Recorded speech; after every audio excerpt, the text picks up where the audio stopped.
చాలామంది తిరుమల దర్శనం చేసుకోవడానికి చాలామంది వెళ్తూ ఉంటారు. మీరు ఎప్పుడైనా గమనించారా? తిరుమలకు ఎంత ఆదాయం వస్తుందో? ఇప్పుడు దాని గురించే తిరుమల యొక్క ఆదాయం గురించి మనం ఈరోజు ఈ వీడియోలో తెలుసుకుందాం. ఈ వీడియో మీరు పూర్తిగా చూడండి, చాలా ఇంట్రెస్ట్‌గా ఉంటుంది. తిరుమల అంటే చాలామందికి వచ్చే డౌట్ ఏందంటే ఆదాయం ఎంత వస్తుంది అని చాలామందికి అయితే డౌట్‌గా ఉంటుందన్నమాట. మనం రోజు టీవీలలో, పేపర్లలో చూస్తుంటాం. అసలు 3 కోట్లు 4 కోట్లు అంటారు. మరి అంతే వస్తుందా? ఇంకేమైనా వస్తుందా? ఆ వచ్చినవన్నీ కూడా డబ్బుల రూపంలో వస్తాయా? లేదా నగల రూపంలో వస్తాయా? ఈరోజు మనం ఈ వీడియోలో పూర్తిగా తెలుసుకుందాం. ఈ వీడియోని స్కిప్ చేయకుండా పూర్తిగా చూసేందుకైతే ప్రయత్నం అయితే చేయండి. మీకు ఒకటి తెలుసా? ప్రపంచంలోనే అత్యంత ధనవంతమైన ఆలయం ఏదంటే అది తిరుపతి.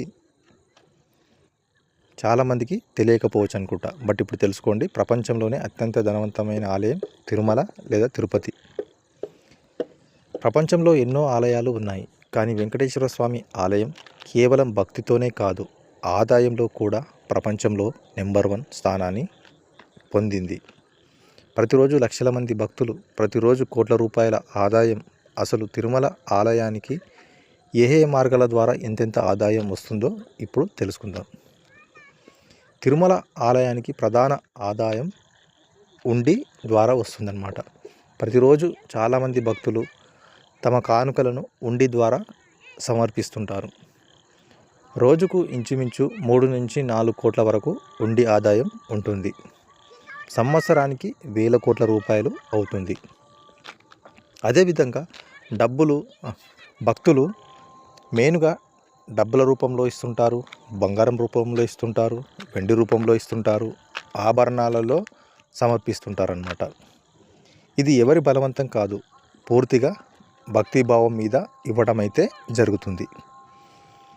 అదేవిధంగా తిరుమల ఆలయానికి కొన్ని వందల టన్నుల బంగారం నిల్వ ఉంటుంది.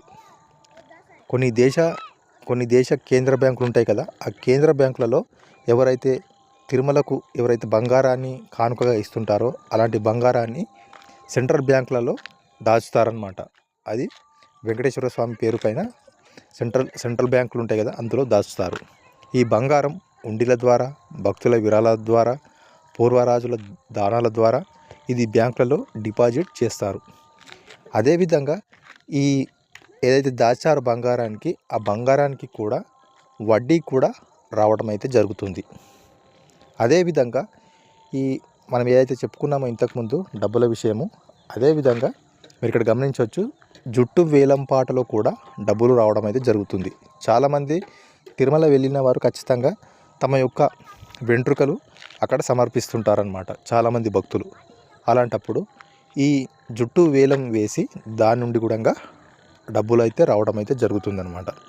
అదేవిధంగా ఇక్కడ మీరు గమనించవచ్చు ఇంకో విషయం, ఈ జుట్టు కూడా అంతర్జాతీయ అంటే ఇంటర్నేషనల్ మార్కెట్లలో కూడా వేలం వేయడం అయితే జరుగుతుందన్నమాట. ఈ జుట్టుతో ఏం చేస్తారని మీకు చాలామందికి డౌట్ అయితే రావచ్చు. ఈ జుట్టుతోటి చాలా రకాలుగా చేస్తారనమాట. దాని గురించి కూడా నేను ఇప్పుడు చెప్పుకుందాము. ఈ జుట్టు ద్వారా కూడా వందల కోట్ల లాభం అయితే రావటం అయితే జరుగుతుంది. అసలు ఈ జుట్టు ఎందుకు వాడతారో ఇప్పుడు మనం తెలుసుకుందాం. ఎవరైతే జుట్టు ఇస్తారో ఆ జుట్టు సమర్పించిన భక్తులు మెయిన్గా ఏదైతే ఉంటుందో ఆ జుట్టును ఫస్ట్ ఆఫ్ ఆల్ ఏంటంటే అందులో జుట్టు పొడవును బట్టి డివైడ్ చేస్తారనమాట. Long hair, medium hair, short hair, ఈ విధంగా 3 విధాలుగా డివైడ్ చేస్తారు. ఈ విధంగా డివైడ్ చేసి ఇది ప్రపంచంలో అంతర్జాతీయ మార్కెట్ ఉంటుంది కదా, అందులో వేలం వేస్తారు. వేలం వేసి అమ్మేస్తారనమాట. అయితే ఇవన్నీ కూడా కొన్ని కంపెనీస్ అయితే కొనుక్కోవడం అయితే జరుగుతుందన్నమాట.